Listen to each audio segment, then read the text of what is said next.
Hi, everyone. My name is Anthony Cruz III, and I'm the publisher of the Capital Sports Report. I am also the host of the Capital Sports Report Live. Tonight, we are joined by Jet Funny Car Dragster driver and Jet Funny Car driver and Jet Dragster driver David Gates. But first, let me play a video of a recent pass he made down the track.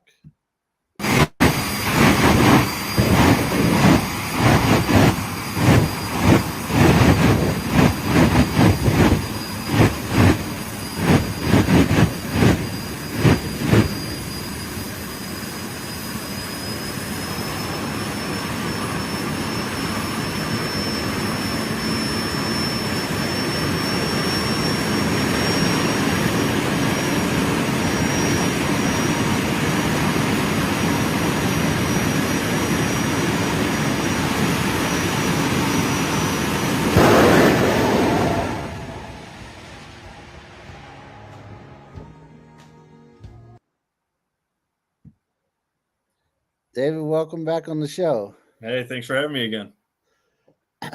David, earlier this year, you got your Jet Funny Car license. Could you talk about going through that process after previously going through the Jet Dragster process of getting your license?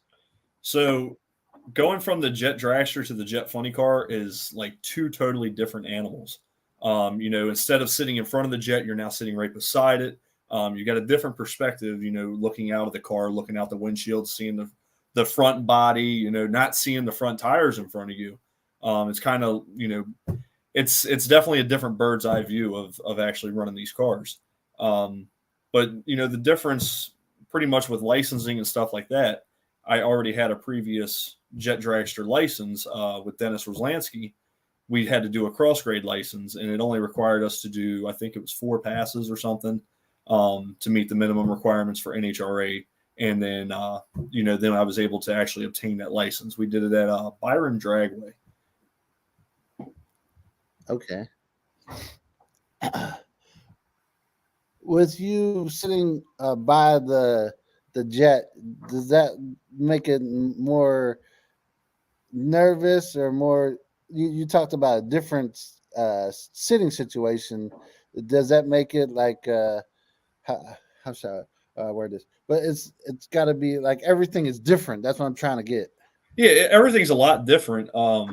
You're no longer seeing that long body in front of you. You're now looking through a windshield, and you've got just a flat surface in front of you, and you're trying to aim the car to go down the track.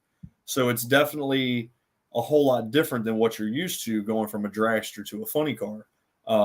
Sitting beside the engine, it gets a little bit more louder because you're right beside all the moving parts, and everything is right there in your ear.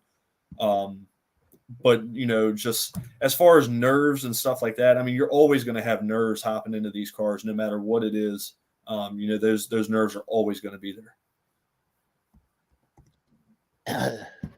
Yes, and when you racing these things, it's got to like you talked about the jet and the loud. You got your concentration more with the funny car because of the loud noise because you're right there by the engine. well, see, it's not necessarily a difference in concentration because you've Okay. got to be on your stuff between both cars, regardless. Nothing can break your concentration on what you're doing. At that given time when you're fired up and you're ready to go down the track, it's you, the car, and the racetrack. You've got to do what you got to do, and you got a job to do, and you got to do what you do best. Yes, I'm about to pull up a picture for those that do not know. Here's where David sits in the funny car. Hold on, it's processing. Here you go. Yep. So you sit right off to the left side of the actual engine, and you sit right at the beginning of it. So the beginning of the engine is right here at your shoulder, and you're just hearing everything spool up and wind up, and it's definitely a different feeling and definitely a different experience being enclosed inside of the car with the engine right there with you. You got licensed with Douthit Motor Sports. You're racing part time schedule with them this season. What's it like working with them? Douthits are hand down, some of the best people in this industry. And, I really thank them for giving me the opportunity to hop in the car and actually run for them.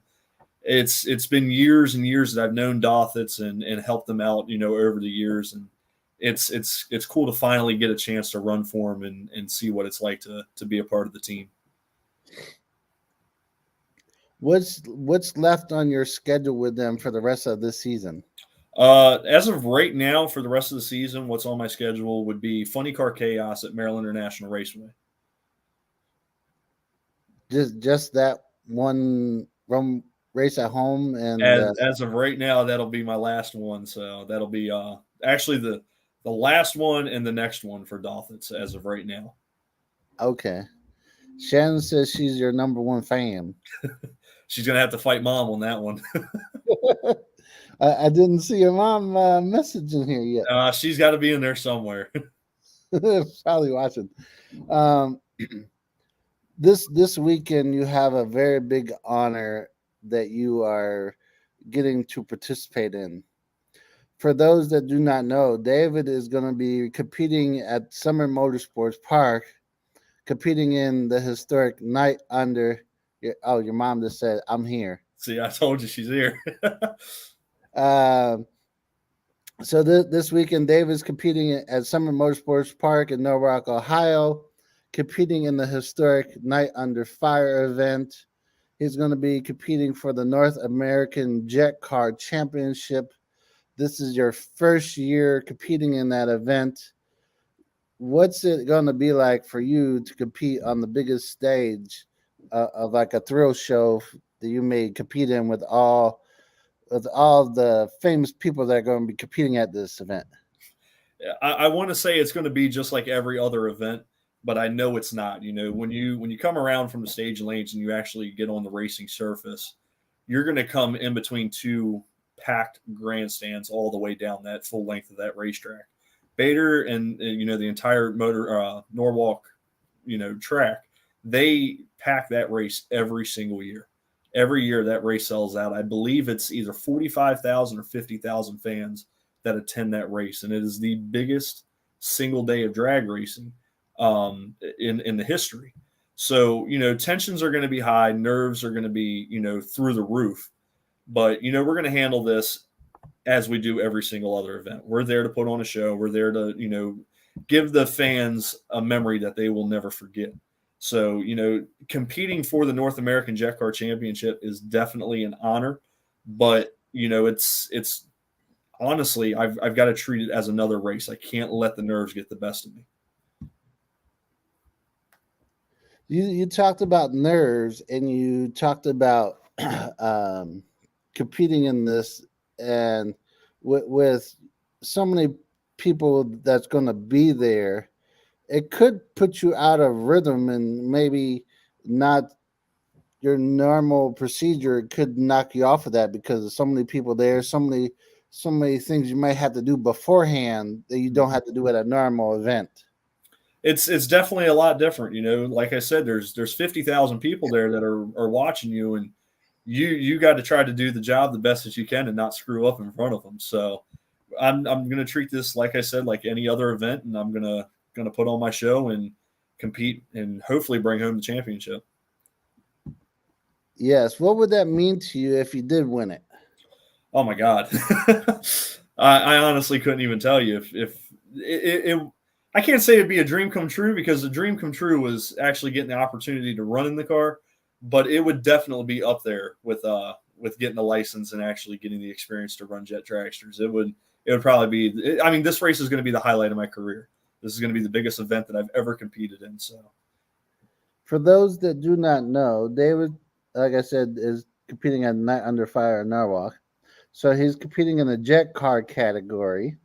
You have Ernie Bogue, Russ Glover, Jeff Hoekstra, Josh Ram, Don Perdue, your former boss, and you. Yep. So I get to compete against 5 of the fastest jets in the country. Ernie Bogue has been known to run very, very high numbers. Ernie's, I believe, been 3 310 at least this year. I know Ernie runs good numbers. You know, the Hannahs always go out there as soon as their car fires up. You're almost guaranteed to see a 300-mile-an-hour run out of them every time they run. You know, Josh, Rich Hanna, Gary, Big Al, you know, those guys, they know their stuff, and they're one of the best in the business, and they definitely have the history to prove, you know, the name that they have. Yes. And with you racing, you said Jeff is your teammate. Do you know potentially how they're going to, I guess, a chip draw, or how it's going to go with who's going to face who in the first round? Well, as of right now, we don't have any information of what's going to happen. I don't believe we're going to do a trip draw. It's going to be the regular, you know, qualify and run the ladder. Okay. So, yeah, Jeff might be my teammate when we run Chicago Rush, but as soon as we get in the beams and we fire those cars up, he's my enemy. Well, I see he's been commenting on here quite a few times. I don't even have a screen to even look at to see what he's saying. So he says, David, are you a cat or a dog guy? I'm going to have to get back with you on that. He says, I'm your number one fan. I need to get your autograph. You'll get it. It says, don't forget to find his favorite food. And then he's asking this question. Boxer briefs. Shannon says she wants your autograph at MIR. She's going to get it. Okay, so you said qualifying and then the ladder from there. Correct. So with this being a one-day event, what time do you think you'll make your first hit? And then would that, as you go on, could change? Could the temperature or the weather dictate different things on tune-up wise, like with everyone else? Well, just like piston-driven cars, you know, top fuel, funny car, you know, regular grudge cars and stuff like that, the weather definitely plays a factor when it comes to running these cars. You know, you got to have good air to run good numbers. You know, the more that we run in the middle of the day, we're in the heat of the day, the car's not going to run as good, to where when it, you know, cools down at night, we get lower temperatures, the car's really going to wake up and start running some bigger numbers. So, you know, it usually, I want to say qualifying usually starts right around 12 to 1 o'clock. And then we go from there and run out the championship. For those that do not know, David's going to be driving this car, the Cross Fire Jet Dragster. I will actually not be in that car. Oh, okay. I will actually not be in that car. That car is a little under the weather right now. So we got some repairs. Problems then. We got some repairs that we have to do to that one, but I will be in the actual new Crossfire car this weekend. Oh, okay. So is new car meaning like first passes? So this will be my first runs in this car. So when we go up there to qualify, we fire it up. This is going to be the first time that I've ever ran this car. So that's kind of going to be different for you because you're so used to the other car. You don't know how this one's going to handle. Well, I guess you could say I'm used to the other car, but I'm also used to seat hopping. So I should be used to getting ready to understand all the controls in this car. This is definitely something new, but it's not something I haven't experienced before in other cars. You know, this car's got an electric burner, to where my other car had a manual. So instead of having a button to push, I had a lever that I had to throw forward all the time for fuel. So it changes everything over, makes it a little bit more easier. Your dad's now here. Oh God. And Kathleen said you're famous. Not yet. I'm still trying. You talked about the new car, and this is the first passes. So it just like recently got done? No. So this car's been together for a couple of years. Dennis has been driving that car, and I've been driving the car that you showed in the photo. Okay. This will just be a new car for me, hopping into it and actually running the car. Okay. All right. So while you're at this Not Under Fire event, we previously touched on this, but you get to race the same event as your idol, which is this man right here. It's processing. Give it a second. That's John Force. That is the man, the goat of drag racing right there. Yeah. So what's that going to be like to race on the same event as your icon, your mentor that you looked up to? It's definitely a childhood goal to run on the same stage as him. You know, a lot of people dream to be able to share the racetrack with him, and I'm glad that, you know, I'm going to have that opportunity this weekend. I know Mom's got a couple things up her sleeve. She ended up getting a video last time she was there. I think she's going to try to get him to put me in the beams this time. So, has she told she's you going to try to kidnap John Force. Has she told you that? Yeah, she told me that. She's going to try to kidnap him. Are you going to try to sneak over there and talk to him? Oh, of course. Of course. But you gotta focus on your duty first. I definitely have to focus on my program and take care of what needs to be taken care of first. Yes. So if you are able to sneak over there and or maybe your mom's able to make that happen, or maybe someone else can make that happen for you. What would that mean to you if he was able to do that for you and put you into the beams? Oh my God, that'd be crazy. I hope everybody gets a picture of it. That's what I want. I want to put that right up on my wall. Maybe behind you. Is that a John Force picture behind you? No. That's a Ron Capps one. It was done by Kenny Youngblood. Oh, okay. Yep. Because it's green, so he used to have a green car. So that's yeah, this camera here on this webcam is not the best. Oh, okay. You talked about Night Under Fire and you're racing there.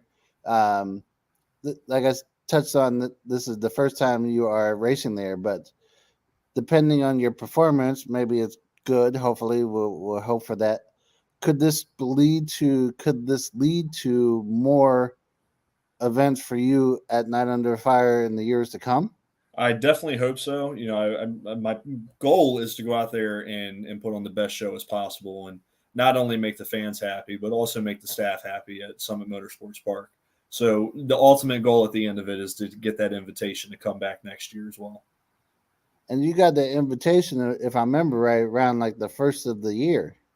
No, I think we were working on this probably back in December is when we were starting to touch bases on it. I remember being at work and getting a call from Bill Bader and was like, "Oh my God, I got to go. I'll be right back." And went out in the parking lot. Was on the phone with Bill for about 2 hours.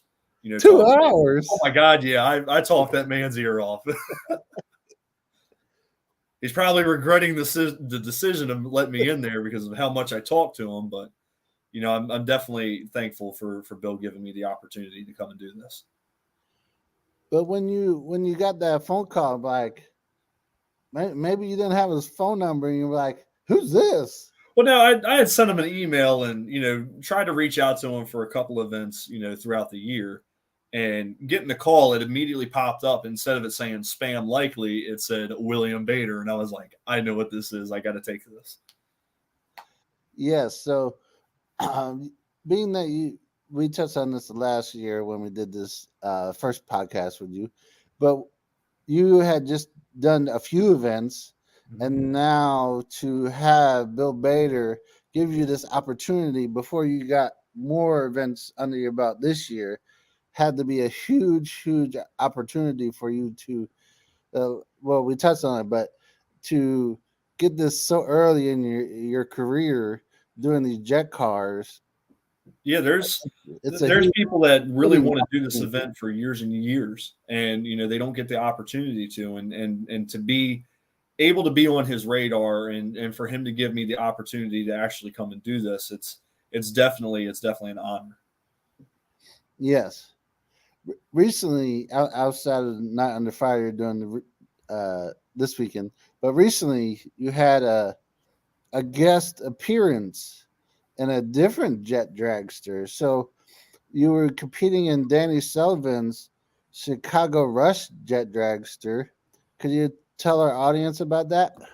Yeah, that was one of those fluke things that, you know, I got the call and Danny needed a driver that weekend and asked if I would be willing to do it. And, you know, I was nervous as all heck, you know, going into that one because Danny was sending me to the track with two crew guys. Danny wasn't coming. He had another event to go to with Russ Glover. So this was something new that I was going to a race without, a team owner there with me. And, the operation had to be ran, as always. So it was definitely a different experience hopping in that car and running that. But, first passing the car, got the car to fire up, did the fire show, staged the car, and sent it down the track. I went 408 at 200 mile an hour, and went up for the second run, and, second pass over in the car went 399 at 201. Okay. You touched on no owner being there, but I remember you posting, I think it was June, that your Douthit Motorsports owner got into a accident and burned his face. So he wasn't at any of the events or he was at events? Yeah, so Dave, kind of stepped back and, tuned the cars and maintained everything while me and George Whitman were, driving the cars. So it was always Dave and George, and then here I come in and kind of throw a wrench in the plans by putting a new person in the seat. And, we tried to do everything as business as usual, and we carried everything out, as Douthit's always did. We still put on the same show that they like to do. Okay. Could you potentially go back into a Chicago Rust car in the future, or you don't know? It could be It's very possible. Very possible. You never know what the future might hold. Yes. Later this month, you get to race at home, a track that you used to take photos at. Mm-hmm. And for Funny Car Chaos, when they make their appearance at Maryland International Raceway, you are going to be in the Jet Funny Car. Mm-hmm. What's that going to be like to race at home in front of your home crowd, your home family, your parents, and everybody there? It's going to be a crazy event. I'm going to rate that one right up there with that Norwalk Night Under Fire. My love for Jet started at that track. Maryland International Raceway is where I found my passion for these cars.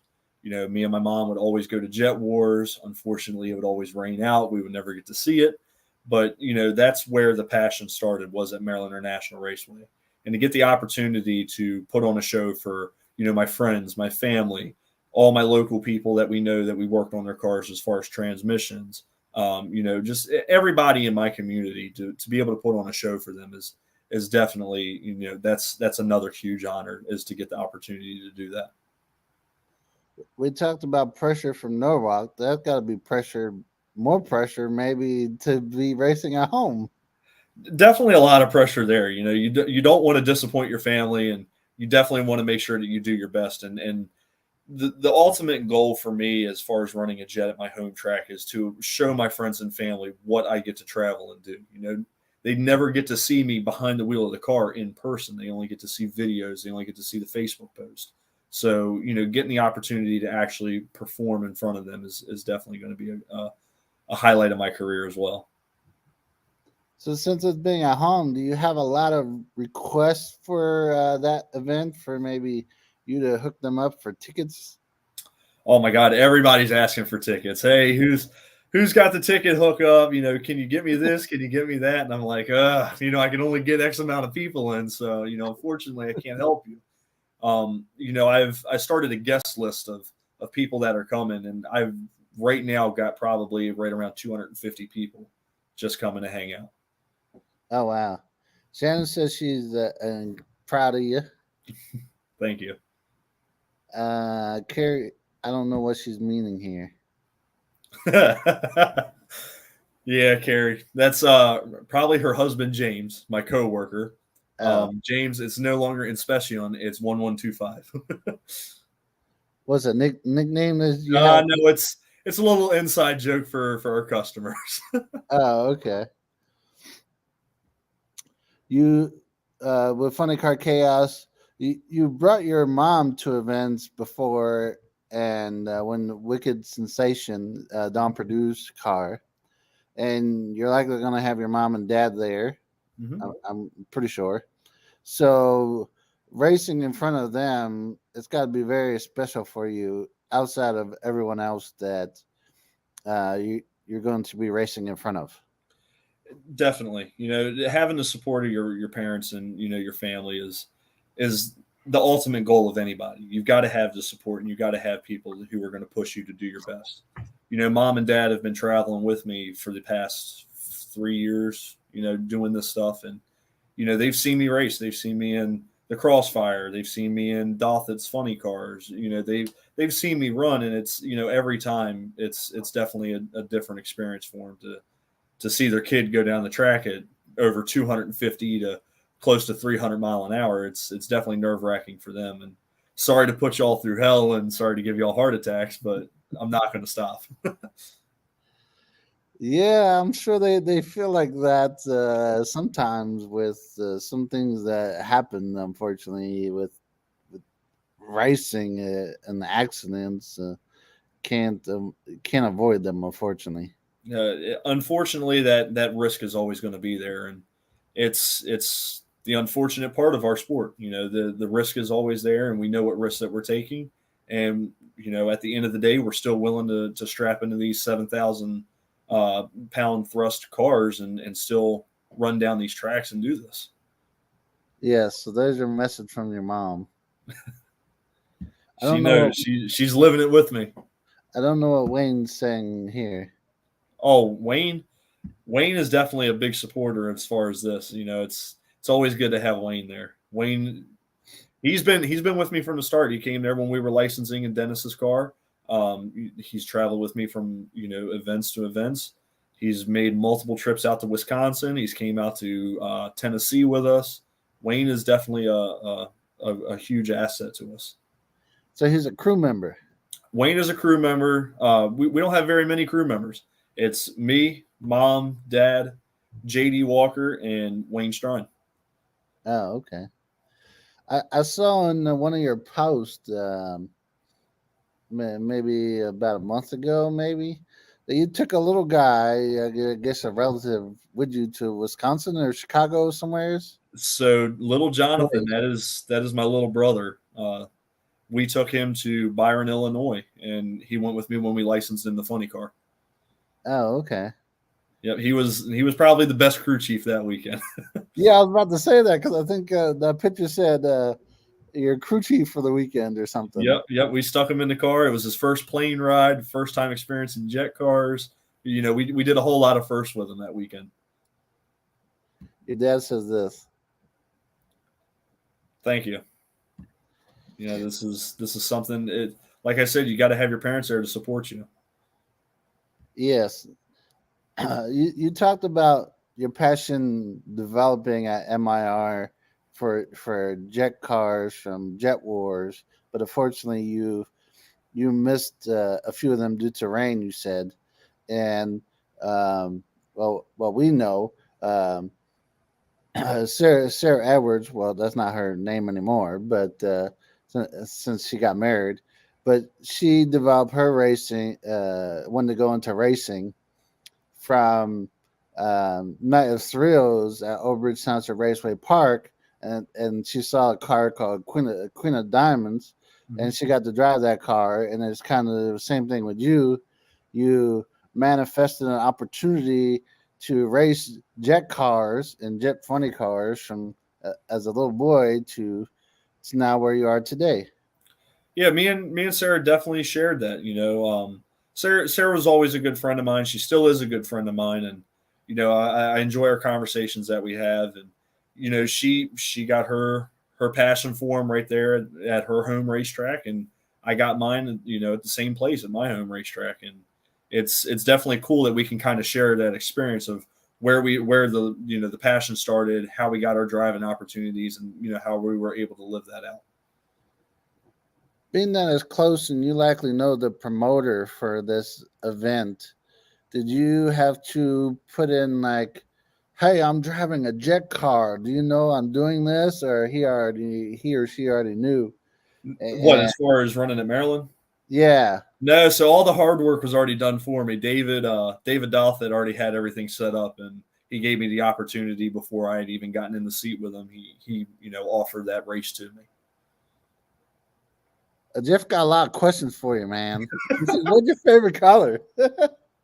I'd say yellow and orange. Why is that? A lot of times that's what the fire looks like coming out the back of those pipes. That's true. So you said your boss hooked that up, and it says morning or night. I'm not a morning person, so definitely night. So your boss had already set that up, but have you talked to the people in charge at MIR, maybe doing some other events where you talk to them and uh, you put your how should I work? You trying to get an inside track on some opportunities that may come down the road? Definitely have. I've spoken to Royce Miller a couple of times at Maryland International Raceway, and definitely put the bug in his ear to try to. I'm trying to be the squeaky wheel that gets the grease. You keep nudging, like, hey, when are you going to bring me in? Hey, when are you going to bring me in?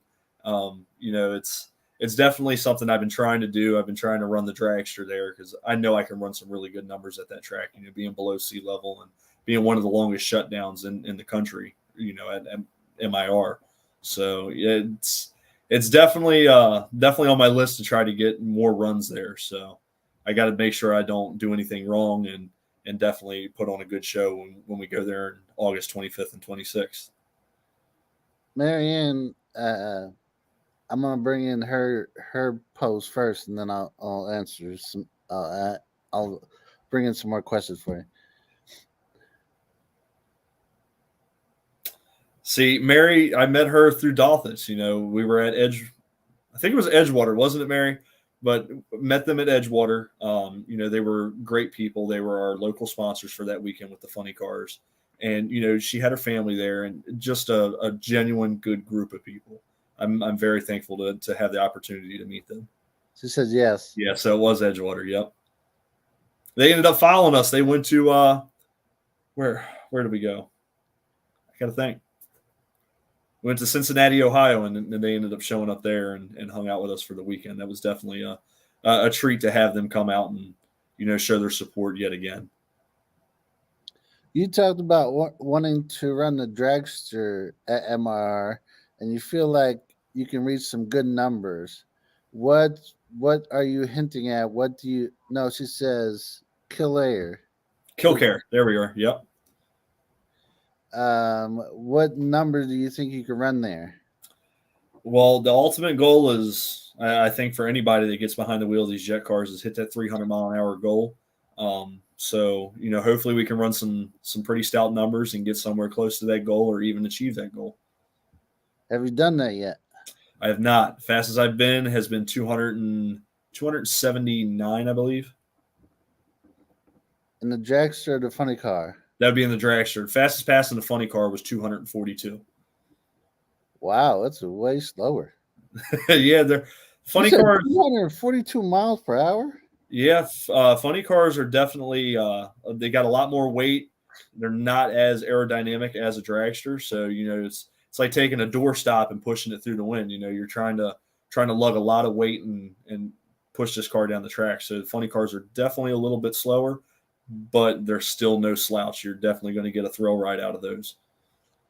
But I thought when I've covered thrill shows, and I thought they went like 260, 270. It all depends on how you have them tuned. Hannah's are running really, really stout numbers with their funny cars. Yeah, it was those guys. Yeah, they're going like 279, 280. Hannah's are running really, really fast with their funny cars. And like I said earlier, they've got a huge reputation with really good running cars, and they never disappoint anytime that they're at a race. Yes, and they with the funny cars, they also got the dragster that Josh Graham, if he's still with that team. Yes, you're going to be facing him this weekend, maybe potentially. Maybe if I'm lucky, I'll be able to sit beside Josh. Josh is definitely a good friend of mine, and we've had a lot of good conversations. And I believe not last year, but the year before, Josh hit his 300-mile-an-hour goal. How close are you to reaching that? Like I said, it could just depend on the weather, the tune of the car, and as long as all the stars align in the sky, and you got to do the crazy voodoo dance before you get in the car, and that's how you get the cars to run fast. Not if you're Brittany Force. No. Brittany's definitely got David Grumnick, and they're running really, really good numbers. Yeah. But you talked about that 300, and it could be any. Carrie says, "Show us the dance." That's some secretive stuff there, just like the secret handshake. You talked about the 300, and it could be on any pass, but in the weather. But sometimes, like when we go to Maple Grove, you have the trees there that give you extra oxygen, that give you more boost when you race down the track. Well, the good part, about jets and stuff like that is you got to look at the air density, altitude, and stuff like that.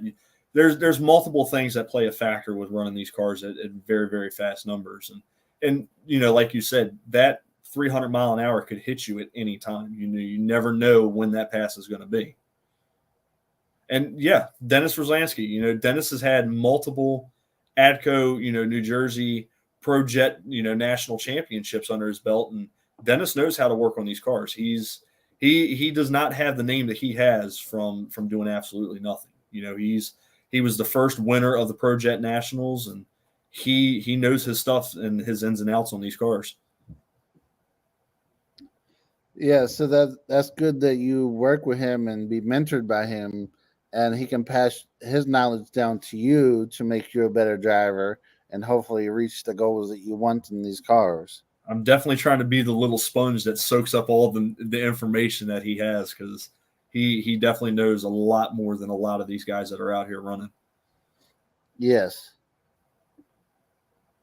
You touched on ADCO, Dennis Racing there. Somebody's watching from Texas. Hey, how's it going? You touched on Dennis Racing and winning at ADCO. Recently, the track about 45 minutes from me has closed down after 63 years. I know you were there with Dawn Purdue when she raced a throw show, when you worked for her Wicked Sensation team a year or two ago. What was your thoughts on, I don't know if you raced there but previously outside of that, but what were your thoughts on hearing another drag strip closing down? It's definitely unfortunate to see these tracks that are closing. We're losing more and more tracks, and we need more people to go out there and support these local tracks and the events that they do. ADCO was no slouch with promoting events and doing stuff. They had a thrill show every year. They brought in jet cars, they brought in fireworks, they had stunt jumpers, they had monster trucks. They had everything there to put on a show, and they definitely did good promoting and brought in a lot of people. But unfortunately, they ended up having to close doors and sold the track, and it's very unfortunate to see another track go. Yes, well, speculation is a so nobody knows really what's going on except for the owner, and he's not talking right now, and trying to crack that code, I guess, will be for another day. Good luck with that.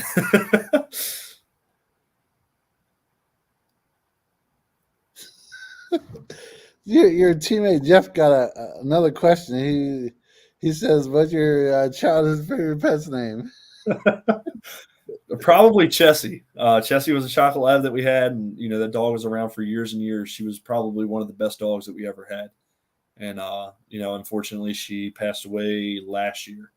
It was definitely a hard one on the family, but she was definitely one of the favorite dogs. I'll get back to the business, and we'll let. Yeah, we're not worried about Jeff, no. Yes, you talked about ADCO closing down and it being sold or whatever happened with it, and there's so many drag strips around the country that are just like folding and giving up. And as a racer, you want those tracks to be there so that you can compete on, hopefully compete on. And when you see this and people say that the tracks are dying, what are your thoughts on that? The I don't sport think is dying. I mean, it's not the tracks that are dying. It's the lack of putting people in the seats. It's unfortunate if you don't go out and support these tracks have no choice but to close their doors. The stuff's not free, and it definitely costs a lot of money to operate a track. It's unfortunate to see tracks all over the country close down. Who would have ever thought that Atlanta Dragway would close down, or Houston Raceway Park. Now you got Bandamere Speedway. Vandermeer's closing. It's unfortunate to see these tracks that you would never think that would close or are having to shut their doors, and it's heartbreaking. It really is. Yes, and as a journalist for over 20 years, and as a photographer, as a media person like you, and now as a racer, it's very disappointing to see all these tracks go away, and it sucks because we right here in New Jersey where I am, within a 45-minute radius, up north and up south, down south, two of our historic tracks are gone. Yeah. You And had Englishtown close, and now yes, you've got ACO closing. You got Atlanta Dragway that's closed. All big tracks that are on the East Coast have shut the doors. It's a very unfortunate. yes. While one track closed, there was not speculation, but there was news yesterday that Wild Horse Pass is not closing down as a drag strip. They're going to be a part of a racing school now. Yeah, and that's good that somebody stepped in and is able to keep that track open. A lot of these tracks are closing, and they're turning into parking lots for dealerships and cars being imported. Auction places. It's unfortunate to see what they're closing to, and that a great racing facility has now folded to that. Yes, Wild Horse Pass Motorsports Park will remain open as the Radford driving school takes over running the track. It said that the Radford Racing School announces major business expansion. All tracks at Wild Horse Motorsports Park, including the NHRA sanctioned drag strip, to remain open and part of the school's growing business. Yeah, it's good that somebody stepped in and was able to fund that. Yes, indeed. Now we need some other people to do that for our other drag strips that have closed down. Yeah, I mean, we had right here locally to us, Capitol Raceway ended up closing. The Bradshaws had that; they had to close their doors, and thankfully, Terrace Hicks he stepped in with Hurricane Productions and opened up the track and was able to bring the track back to life. Do you see potentially more people doing that if they got the funds, or it could be not worth doing it because of the huge amount of money you have to do to one operate a track, but two put on these events, and you don't know financially when you promote an event.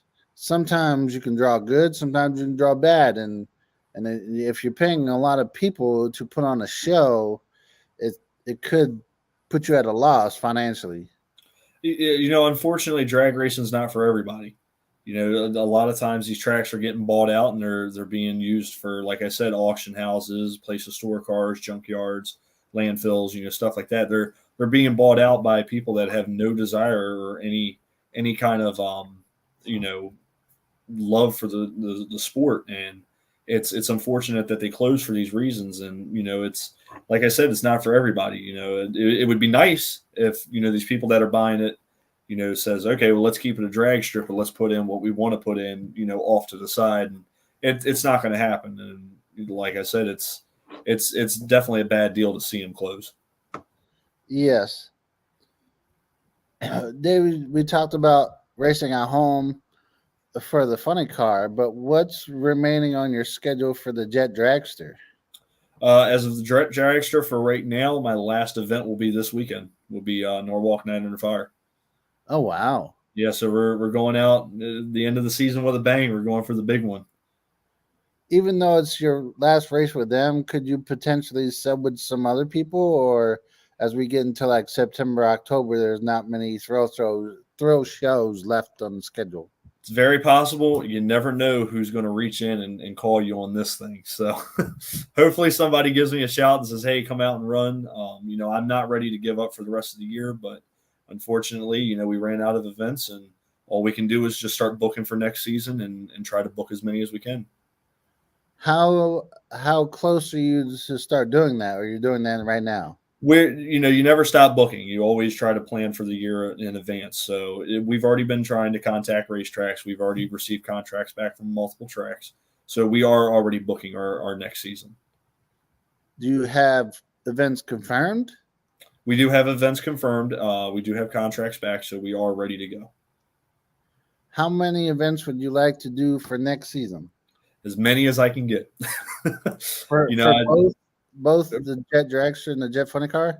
For both, definitely for both. Getting in these cars, I don't ever want to stop. I want to keep going. And if I could race year round in one of these, I would definitely do it.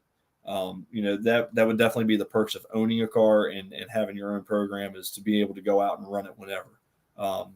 But unfortunately, with the circumstances, I drive for people, and I'm very have the events that I have. And, this year I ended up with, I believe it was 15 or 17 races that I competed in this year. So it was definitely a step up from what I did, in previous years, thankfully, getting into a seat with somebody else and, being able to split that season with somebody and running more events. You touched on owning your own program. Is that something you would like to do in the future? I would love to. I would definitely love to. I always told, my parents that I always wanted to drive one. Now the ultimate goal is to own one. You touched on maybe racing all year round. Well, you can't do that here in the United States, but I know somewhere that racing goes on when we have the wintertime, and that's Australia. Yeah, so, I don't know if I want to go all the way down there. They got big spiders. They got big spiders and they got fighting kangaroos. I'm not trying to go and do all that. Why not? Nah, I don't like spiders. But there you go. There's another one for you, Jeff. If you ask if I like snakes or spiders, I don't like either one. He didn't say nothing. I don't see nothing. Because I know in their summer is, their race season goes from November to June. Oh wow! And he just said nice. Hopefully he doesn't throw one on me while we're at Norwalk. Maybe he will. Yeah, their racing season goes from November for us in the United States, but I need my ammo, whatever that means. That's his ammo right there. Their racing season goes from November to June, because I remember when we were in Virginia Motorsports Park, and the NHRA were there in like May, June-ish, I think it was the first time in 2018. I think it was June. And I was sitting next to some people from Australia, and they were like, our season ends that weekend. And I was like, oh, okay. And then they told me from November to June they race. Oh, wow. So that's why you see some of our United States people go to Australia to race. You got Larry Dixon goes over there every year and runs a Top Fuel program there. I believe Richie Crampton goes over there. So yes, a lot of our guys go over there and just try to stay current and stay acclimated to the seat. Yeah, so maybe you can go over there, go somewhere else. I don't know. I know a lot of sprint car drivers. They outside of Australia, they go to New Zealand around Christmas time, but I don't think they got no drag strips over there. So you'll have to go somewhere else, I guess, if you want to race full time, or for the full year. I mean, yep. One thing I haven't touched on, but I'm going to touch on right now is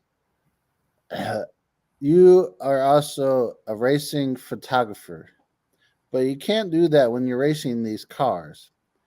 And what I wanted to say is, when you go to this Funny Car Chaos event at Maryland International Raceway, you'll likely know all the photographers that are there from you taking photos at their events over the years. So what's it gonna be like? Say, hey, so and so, can I get my photo that you took for me? I guarantee you they're going to charge me. I'm no longer a coworker. Now I'm a racer. So, and I've got no problems paying them for their photos. We have to make a income some kind of way, and a lot of times that's people's source of income. So I have no issues with supporting our photographers. Yes. What do you think it's going to be like for them to take your photo after knowing you and seeing you as a photographer, and now see you do something else? They're probably going to say that they knew that I was crazy from the start, and I'm still crazy now. There's no telling what's going to be going through their head. Just hopefully they get a good shot. They think you're crazy for doing this? Oh my God, everybody thinks I'm crazy. Oh yeah, I've talked to some people when I was telling them I have a jet driver on there, like they really drive a car that has a jet engine and it has fire coming out. I'm like, yeah. Oh yeah, we got a couple screws loose getting into these cars, and I think everybody has to be a little bit crazy getting into these things. I agree in some way. Oh, Jeff says you're nuts. Yeah, I think he is too, because we both are getting in this. So he's a driver too. See it?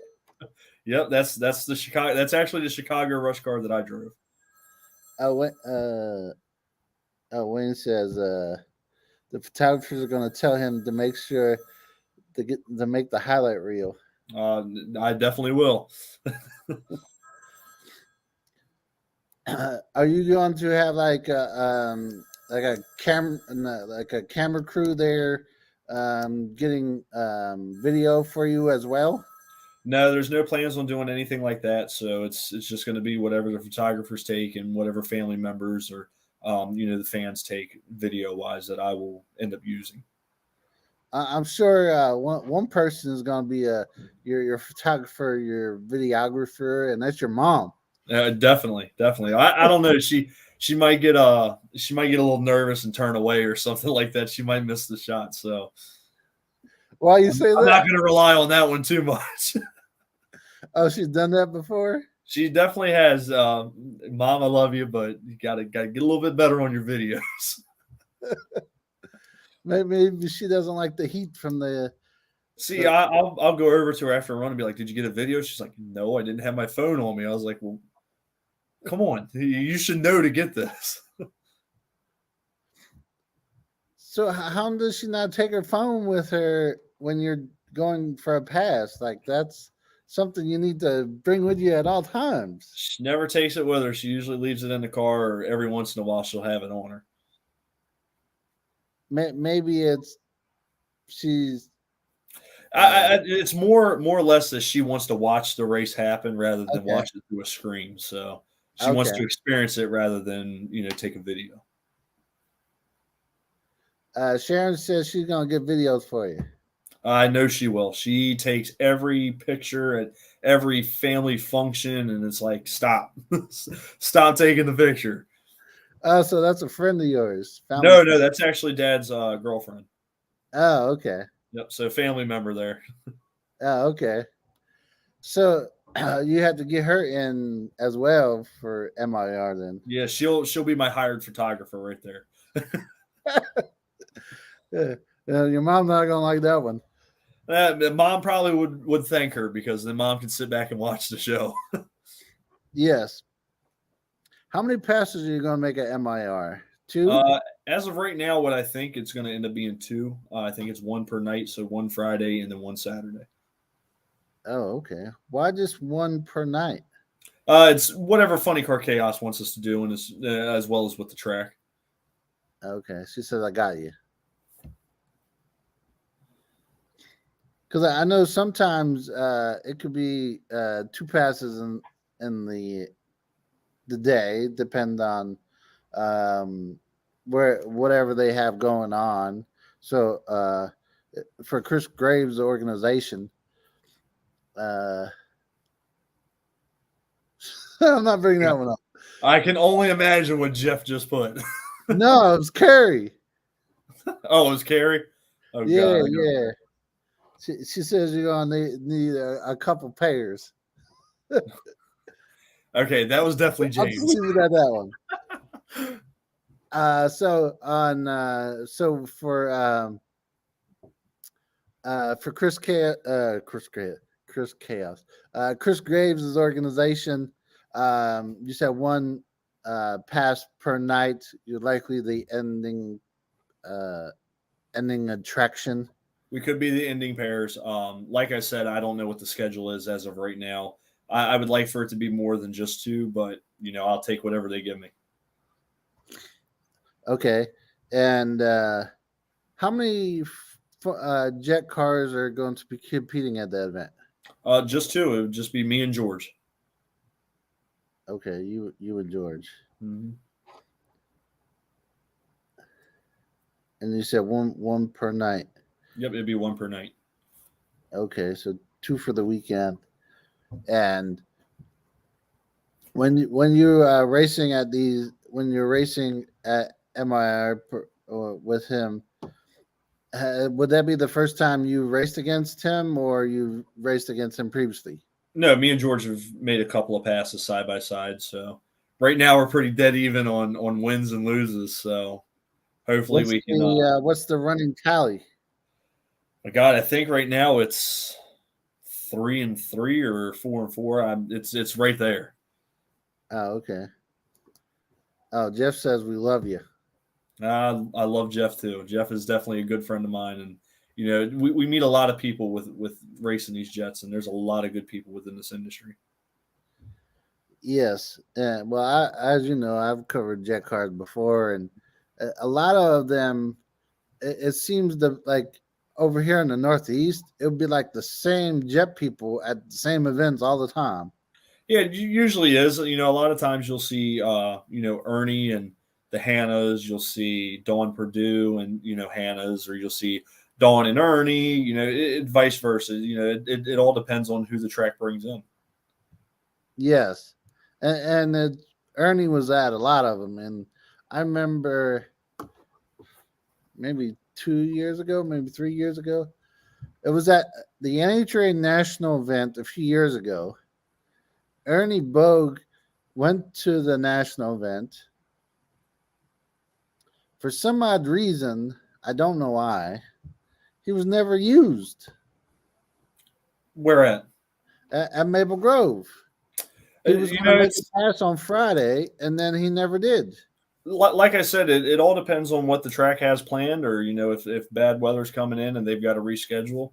It's unfortunate, but a lot of times we don't get the opportunity to run. And that stinks because you want to make those passes. Oh my God, yeah. And you can't make the pass because of the fact that weather or oil down or whatever happens causes a delay. It's not only disappointing to us, but it's disappointing to the fans, because a lot of times, they're hanging around for that show just to wait and see us run, and it's definitely it's a buzzkill to have to let them down and not be able to make the runs. Yes, and that's unfortunately, that's unfortunate, but unfortunately, you can't do nothing about that. You can't change Mother Nature; she's going to do whatever she wants. Yes, and I'm sure you probably run into that already. Oh yeah, actually, I had my first rain out this year, and it was a low blow, and it definitely sucked to have that happen. But God has a plan for everybody, and it just wasn't in our plans to make those runs that weekend. When you have that type of situation when you lose passes and you want to go out there and you want to kind of keep the momentum going of you going down the track, and you have this lost opportunity and you don't get it due to the weather, it's like you're itching to get back on track with another event. Definitely. It's the same deal with during the off season. You go a couple of months without being in the car, and as soon as you get in the car, you want to haul ass down the track and hurry up and run good runs. And with us, it's unfortunate because we sit around all day and we wait. We wait until it's the end of the night, or whatever time they want us to run. We're usually there from sunrise to way past midnight, 1, 2, 3 o'clock in the morning, but we stay there. We make sure every fan gets a picture, every fan gets an autograph, and every fan gets any questions answered that they may have. Someone said you're a Superman. I was going to say, now that one's Carrie. So that as a we'll call it former, but not really former media person, to now interacting with everyone, that's got to be way different for you. It's definitely a lot different. I'm always the person behind the lens, and ended up having to take pictures of fans and stuff like that. It definitely took me out of my comfort zone, and definitely put me into something different. It's definitely a change of pace being from behind the lens to in front of the lens. Yeah, so you comfortable with that now? I've gotten a little bit more comfortable. I'm still kind of skittish on stuff, and it's still fairly new to me, but I'm definitely getting the hang of it, and I'm learning to appreciate it a little bit more. Okay, I'll leave with this. So, David, you talked about some contracts being. I don't know who that is. Who's this? It's got to be a relative. That is my cousin. So he's doing a shout out to my dad with his slipping and dripping transmissions. Oh, okay. You touched on some contracts being signed for next year, and maybe you'll do the None Under Fire again. Is there a race that or a racetrack that you have not been able to touch yet that you would like to race at, either at one of like the tracks for like a national event, or another track that you know of that you would like to go down in a jet car one day? Because I do know that where I'll be this weekend at Maple Grove, they do have jet cars that do run there, and you've been there before because we've been there at the same event. That's where we met. Yeah, so maybe that's where you want to make a pass down there one day. Who knows? I've talked hand in hand with the Koretsky's, and I've definitely put some bugs in their ears about coming and running there. I'm good friends with Kyle, and we've built up a relationship, and hopefully one day I can come out there and run for everybody at Maple Grove. But there's tracks all over the country that we would like to run at. I had the opportunity to go to Bandimere. Unfortunately, we weren't able to make the run. That was definitely a long drive for us to go out there and not be able to run. But it's unfortunate that I won't have the opportunity to run at that track. Hopefully, I can run at the new track in the future. I'd love to run in Vegas. Vegas looks like a gorgeous track, and I'd love to go there and see the facility. But I could go on and on for days of the tracks that I would like to run at. With Las Vegas Motorsports Park, Las Vegas Motorsports Park, Las Vegas, the 4Y track. Yeah. Yep. Would they contact you to race out there? That's kind of far. When they have not contacted me, but it looks like I'm going to be contacting them to try to set something up with them. Okay. And I'll just hint at this. JP says he loved you. Love you too, JP. So if you race at Maple Grove, then you can't go at a restaurant over there. So because you guys, no, we know of one restaurant that we're going to. That the Shady Maple is the spot to go to. Yeah, but you can't go there if you're racing there. I don't care how much it makes me weigh. I'm going. We are going to eat. Okay, well, never mind then. Free refills.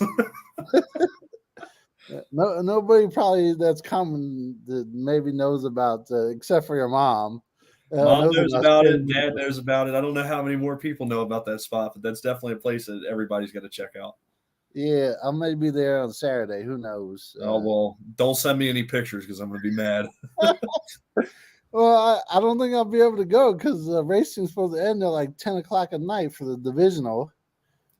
And and they're going to close like 8 o'clock. So I don't think I'll be able to go. You say the Amish close early, so. Yeah. Well, maybe for the national event, we'll have to bring you over there to go. Definitely, I'll have to come up there and go out there because, God, that place is amazing. Yes, it is. Well, David, thanks for your time today. Anytime. Everyone outside of watching on Facebook Live and YouTube, this will be available on Rumble, BitChute, and Spotify for podcasters in the near future. Thanks again for your time, David. Good luck this weekend at Night Under Fire and at your home track in a few weeks at Maryland International Raceway. Oh, your mom says thank you to me. How about that one? There you go. There you go. Now you got some light. There you go. Yeah. Thanks again for your time, David. Good luck this weekend at Night Under Fire, and maybe your mom can pull off those tricks that she's hinting at with John Force. So I'm sure she's got some tricks up her sleeve for this weekend. Oh, hold on. We got a question. I'm not done yet. Danny Walker got a question for you. No. No, I'm not getting back in the pro mod. So that one's done for the. It was fun while it lasted, but we are no longer running that car. Who had that? You or someone else? That was a guy named Eddie. He was a good friend of ours. He had the car, and we kind of helped him try to get everything ironed out.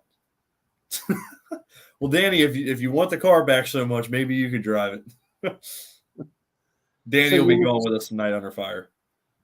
That was like a hired driver thing that you were doing? It was, something to get my feet wet, sit in another seat, get some more seat time and get some more experience. So it was fun while it lasted. Unfortunately, it had to end, and I'm moving on to the Jets, and that's where I want to be now.